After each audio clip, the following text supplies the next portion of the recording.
Assalamualaikum warahmatullahi wabarakatuh. Hal yang aneh dan kejadian tidak terduga itu hal yang biasa. Tapi ada juga kejadian yang luar biasa. Yang tidak bisa diterima dengan akal sehat seutuhnya yang ada di pikiran kita semua. Kata pepatah mengatakan, ucapan itu adalah doa. Memang betul. Ucapan adalah doa itu dirasakan seorang jamaah haji yang bernama Hajah Khadijah di beberapa tahun silam. Hajah Khadijah berangkat haji ke Baitullah tidak sendirian, dia berangkat bersama suaminya ke Tanah Suci Mekah Arab Saudi.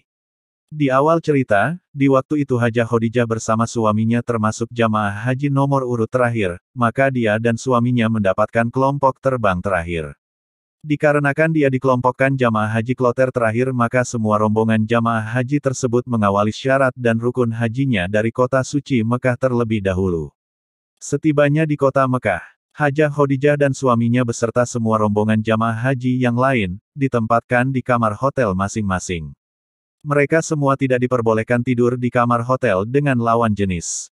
Maka dari itu Hajah Khadijah harus tidur secara berkelompok sesama jenis. Singkat cerita, setelah hampir 1 bulan lamanya di kota suci Mekah Arab Saudi, maka sudah hampir waktunya pindah ke kota suci Madinah.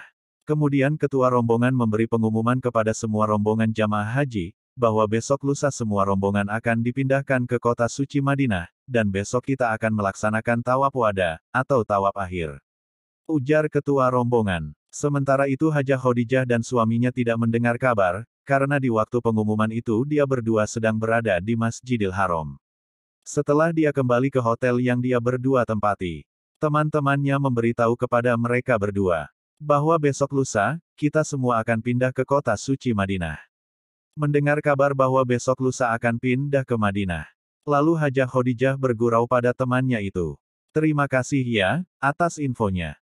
Nanti di Madinah jangan lupakan saya ya, karena saya nanti di Madinah mau kamar hotel yang hanya ditempati berduaan saja dengan suamiku. Lalu temannya itu menjawab, iya kalau kamu ngontrak, ke Raja Arab Saudi. Ujar temannya itu. Kemudian teman-teman yang lain ketawa, sambil melirik ke arah Hajah Khadijah. Singkat cerita, tibalah waktunya semua rombongan jamaah haji akan dipindahkan ke kota suci Madinah.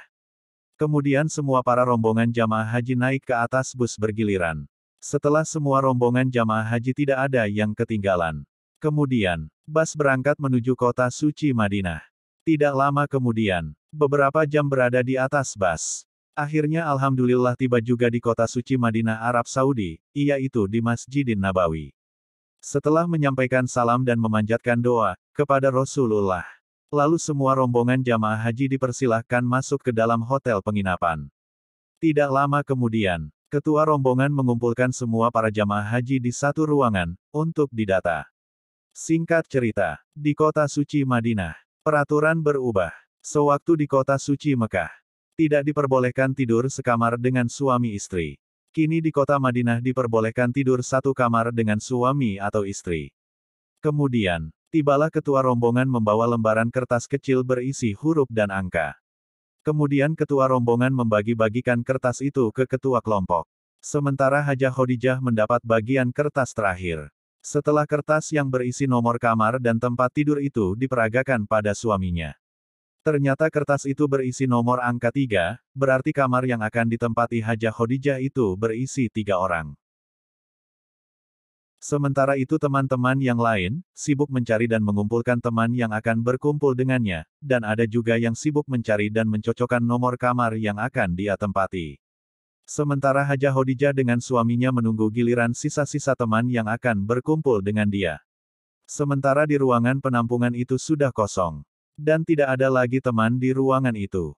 Setelah cukup lama menunggu, akhirnya Hajah Khadijah dan suaminya bertanya ke pengurus rombongan, mana teman yang akan berkumpul dengan saya, ujar suami Hajah Khadijah. Lalu pengurus rombongan itu menjawab, teman semua sudah berada di kamar hotel masing-masing. Bagian kamu berapa orang, ujarnya. Hajah Khadijah menjawab, saya dapat bagian 3 orang, ujar Hajah Khadijah pada pengurus itu. Kemudian pengurus rombongan itu meminta kertas nomor kamar hotel milik Hajah Khadijah itu. Kemudian dia membantu mencarikan teman yang akan berkumpul dengannya, sambil mencari dan mencocokkan nomor kamar hotel yang akan dia berdua tempati. Setelah kamar hotel itu ketemu, Lalu Hajah Khadijah dan suaminya dipersilahkan masuk untuk menempati kamar hotel yang akan dia tempati itu, kemudian Hajah Khadijah dengan suaminya sementara tinggal berduaan di kamar hotel tersebut. Keesokan harinya, pengurus itu mendatangi Hajah Khadijah berdua.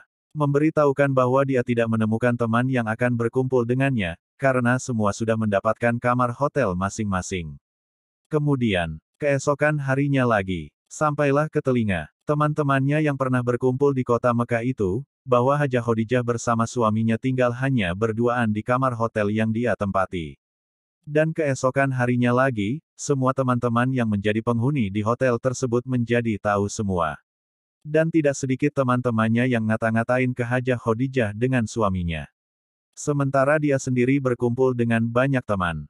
Singkat cerita, Hajah Khadijah dengan suaminya itu menempati kamar hotel tersebut sampai tiba waktunya pulang. Beginilah cerita yang kami rangkum. Yang berjudul, ucapan itu adalah doa. Di bagian mana cerita ini yang menarik menurut kalian semua? Inilah cerita yang kami ulas. Semoga bermanfaat. Kalau video ini sekiranya membantu pada kalian, jangan lupa subscribe, komen, like dan share.